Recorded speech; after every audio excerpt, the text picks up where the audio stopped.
Finally T anti അങ്ങനെ കൊച്ചിയിലെത്തിയിരിക്കുകയാണ്. അപ്പോൾ നമ്മൾ ഫ്രണ്ട്സ് എല്ലാം കൂടെ വൈകിട്ട് പ്ലാൻ ഇട്ടു എങ്കിൽ ടി ആൻറ്റിയിൽ പോകാമെന്നുള്ളത്. ഞങ്ങൾ ഒരു 10 മണിയോട് കൂടിയൊക്കെയാണ് അവിടെ എത്തിയത്. ചെന്നപ്പോൾ തന്നെ നല്ല തിരക്കായിരുന്നു. നിരനിരയായിട്ട് ചിക്കൻ ഇങ്ങനെ നിരത്തി വെച്ചിട്ടുണ്ട്. അപ്പോൾ ചെന്നപ്പോൾ തന്നെ അവർ പറഞ്ഞു എല്ലാ ടേബിൾസും ഫില്ലാണ്, അപ്പോൾ നിങ്ങൾ വെയിറ്റ് ചെയ്യണമെന്ന് പറഞ്ഞു. അങ്ങനെ ഞങ്ങൾ കുറച്ച് നേരം അവിടെ വെയിറ്റ് ചെയ്തു.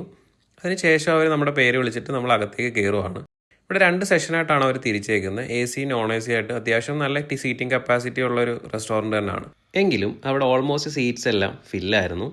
അങ്ങനെ നമ്മൾ അവരുടെ സിഗ്നേച്ചർ ഐറ്റം ആയിട്ടുള്ള മസാല ഷവായി തന്നെയാണ് ഓർഡർ ചെയ്തത്. സംഭവം എത്തിയിട്ടുണ്ട്. അതിൻ്റെ കൂടെ അവർ 4 കുബൂസും മാംഗോ സാലഡും ആണ് പ്രൊവൈഡ് ചെയ്തത്. അവരുടെ ആ ഒരു ചിക്കൻ്റെ മസാല ആണെങ്കിലും ആ ഒരു മാംഗോ സാലഡ് ആണെങ്കിലും നൈസായിരുന്നു. അതിൻ്റെ കൂടെ നമ്മൾ ഒരു അറബിക് റൈസും പറഞ്ഞിട്ടുണ്ടായിരുന്നു. പിന്നെ അവരുടെ 2 ഡിപ്പും എടുത്തു വരേണ്ടതിനാണ്. എല്ലാം അടിപൊളിയാണ്. അപ്പോൾ ട്രൈ ചെയ്യാത്തവരെന്തായാലും ഒന്ന് ട്രൈ ചെയ്ത് നോക്കുക. നിങ്ങളുടെ ഫീഡ്ബാക്ക്സ് കമൻറ്റിൽ രേഖപ്പെടുത്തുക. കൂടുതൽ വിശേഷങ്ങളുമായിട്ട് വീണ്ടും കാണാം.